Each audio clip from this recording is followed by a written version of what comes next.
Hi,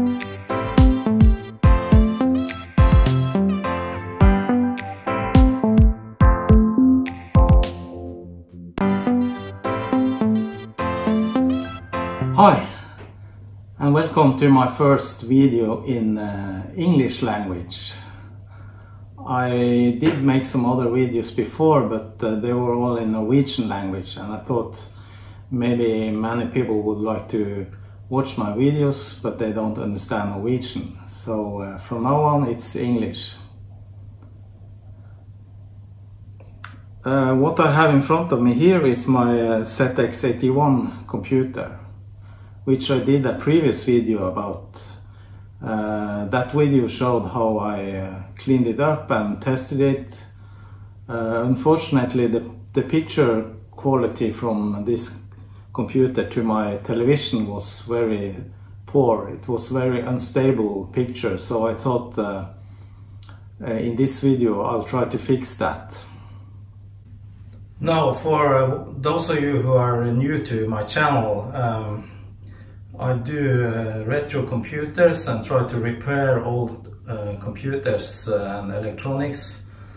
I also do app development, which I have been doing for the last 5-6 years, and some of my videos also will be about that. Now, this computer I bought a couple of weeks ago. I found it on eBay, and I think I paid like 30 euros for it. It turned out to be working. However, the display is not correctly outputting on my television. It can't tune into the signal, so it's a very scrambled picture. Now, here's a small example from my previous video where it shows how much scrambled the video signal is. In this video I will try to do a composite modification, so in such a way that I can use the same connector here, but then with a composite signal instead of a TV signal. A brief history of the ZX81 is that this was a home computer that was produced by Sinclair Research in the UK. Sinclair was an electronics company founded by Clive Sinclair. This machine was launched in United Kingdom in 1981 as a successor to the ZX80. More than 1.5 million units were sold. I never had a Sinclair machine myself. I was a Commodore guy, so this is pretty interesting for me. It has a Sinclair Basic running on a Z80 CPU. The CPU is running at 3.25 MHz. And the memory is only 1 kilobyte, so that's not much room for programs. It's about 1 page of text. However, by using the basic shortcodes, programs could be compacted to take less space. The computer had a memory expansion. I have one here. It's a 16K memory expansion, which I think is the most you could get. And also it only had monochrome display, so no colors from this one.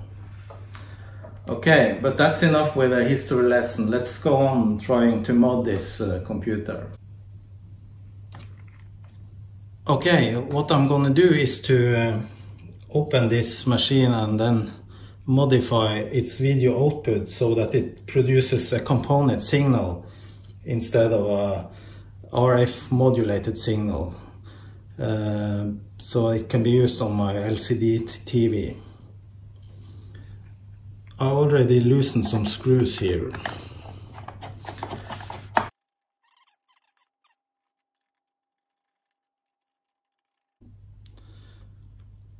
The circuit board is also secured with 2 screws.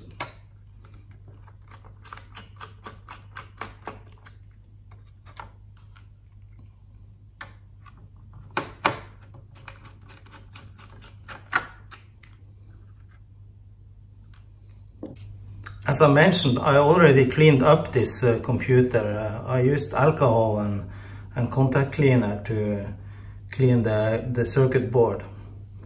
Now the tricky part is to be careful when opening the circuit board and removing it from the back cover, or no, it's the front cover, where the keyboard is connected with a flat connector, because these kinds of connectors, they easily break, especially when they're old like this one. Luckily the keyboard connector seems to be fine, so I did not manage to break it. No, I found a recipe on how to do this modification from Terrry Stewart's blog. It goes into detail how to do this specific composite modification. Electronic standpoint, this modification is really simple. All you need is one transistor and one 100 ohms resistor. I already have a collection of components. I buy this on eBay from China. It's maybe it's really cheap components, but I don't know. I think they'll do. So I picked out one 100 ohm resistor and a 2N3904 transistor. So it's almost unreadable, but I managed to read the type using magnification on my phone. I pulled out my multimeter. I want to test if the resistor is really 100 ohm before I actually use it. So let's test that now. Yeah, it comes up as 99, 100, so it's pretty accurate. No, for the transistor, the recipe didn't mention a specific type, only that it should be an NPN transistor. So I found the same transistor as Terry used in his blog. This is the TV modulator or RF modulator, and the signal from the computer itself is actually a composite signal which comes in here, and then it gets modulated to an UHF TV signal by this modulator. So this modification is to cut off the composite signal, then put the transistor between and the resistor to the ground, and then feed the signal through the same connector here. The video signal comes from the ULA chip, which is here, and it gets fed into the TV modulator via this connector here. I start by spraying some contact cleaner on the wires here, just to remove any oxidation or dirt from them. So this is the 5 volt line to the modulator, and this is the composite signal line. And also here is a spare hole here. Now what I need to do is to cut this wire here. This is going to be soldered onto the transistor. So I think I'm going to cut it from the inside, which is not easy because it's very tight in there and my plier is quite big.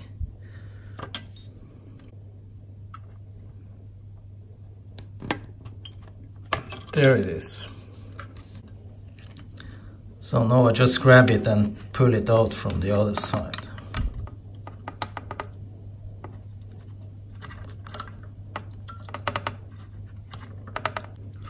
So the signal from the ULA chip is going to go to the base on the transistor. So I need to solder this, but before that I'm going to put some heat shrink on this wire here.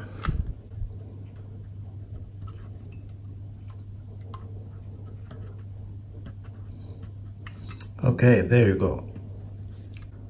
Now the base of the transistor is the pin in the middle. So this is the one that I'm going to solder on to the wire that comes from the ULA chip. And here you also can see the number on the transistor quite clear. So then let's try to do some soldering. Okay, so I got my soldering iron out, and the next thing I'm going to do is to desolder the connection to the RCA socket so that the new connection from the transistor can be soldered on it. So the wire here is what's feeding the signal from the TV modulator out to the TV. So this one is going to be desoldered. I'll try not to destroy anything, so it can be reversed.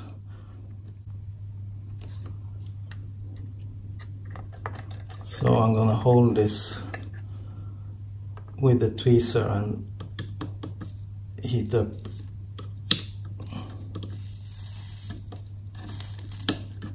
Okay. So now I have desoldered the connection, and the wire from the TV modulator is now free.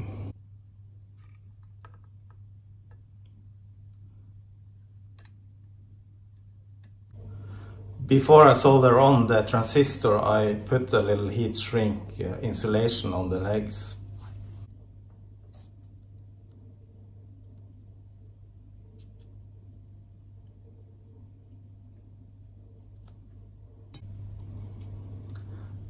A transistor, which is a semiconductor, has 3 legs, so it's important which legs you connect where.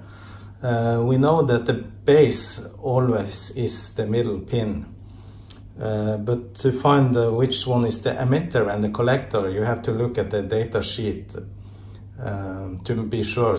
So I mark the collector with the black here to make sure I don't get it wrong. Okay, now I have the pin straight, so I will solder on the transistor, and the base pin is going to the wire from the ULA, which is here, and then the collector is going to the +5 line, which comes in here. So let's do it.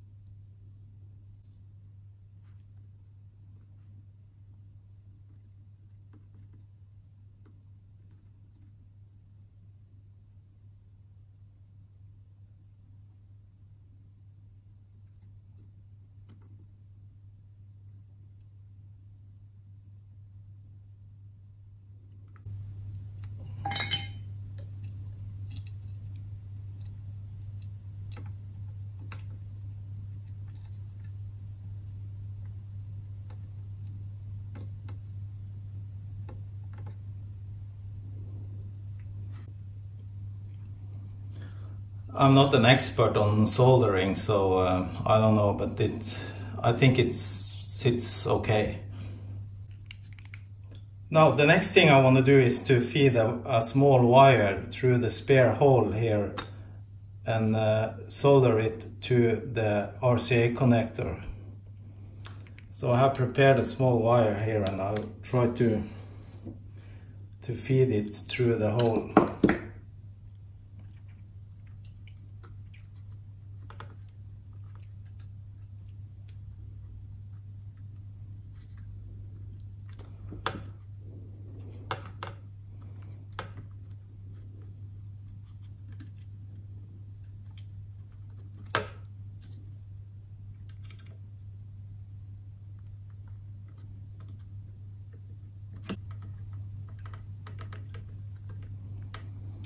Okay, I think that should do it. Now I can solder on that end.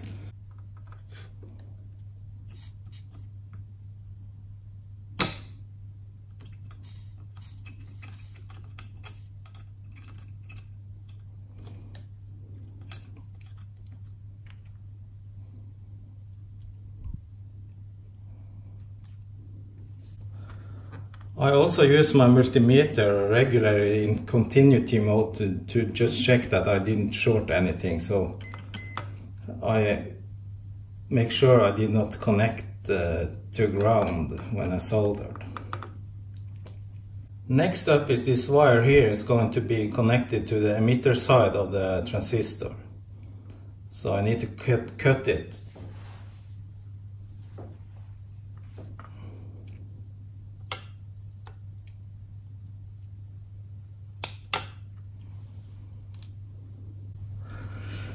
Now I need to take off the insulation, and maybe I should have done this before. I can't fit my the insulation tool down here, so I try gently with a knife.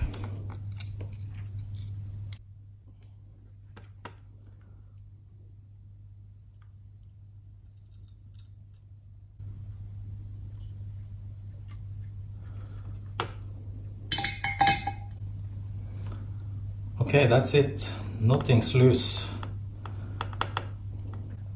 Now there's just one more thing to do, and it's this resistor here. This should go between the transistor emitter and to ground. So I was thinking about how should I connect it to ground. But in fact the whole case here is grounded, so I can just connect it to the case.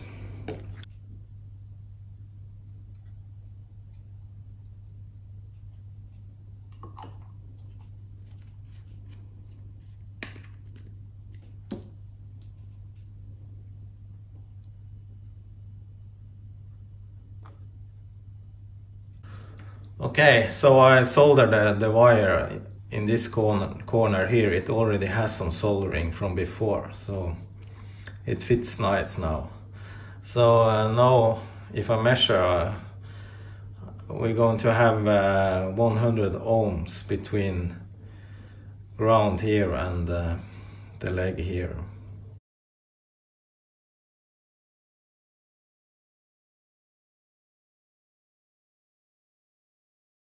So that's it for the soldering.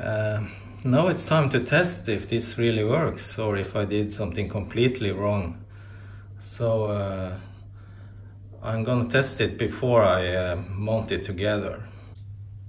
So to test if the modification works, I got this SCART connector adapter here, which I can connect the video signal to.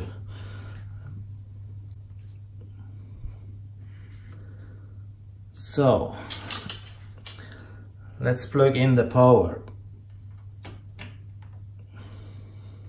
So I have the wrong video source here on my TV. Let's change it to SCART.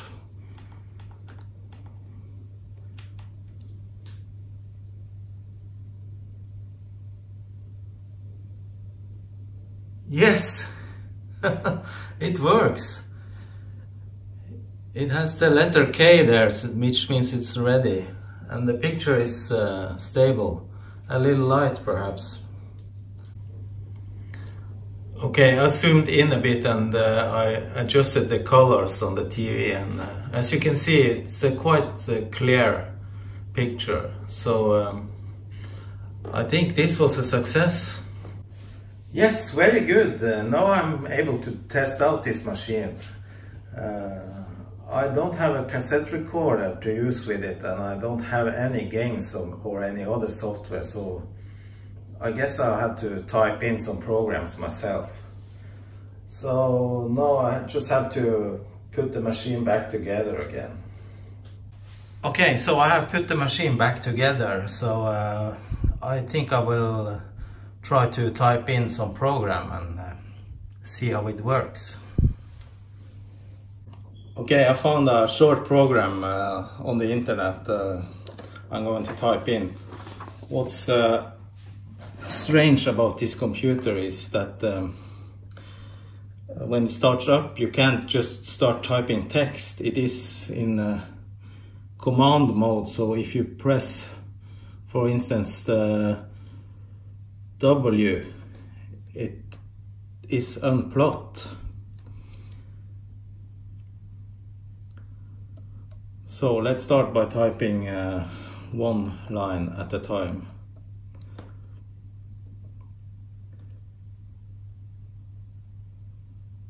I guess if you get the hang of it, it's quicker to type programs like this. Where is the $sign? There.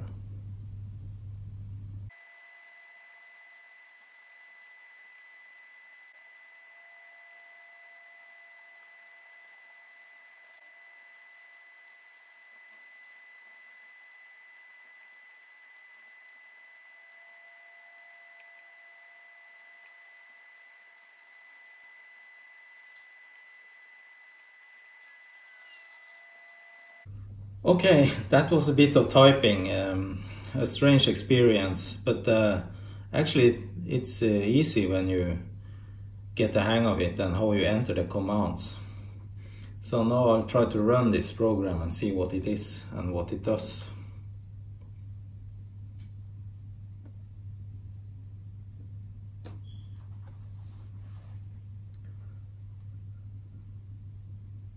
Oh.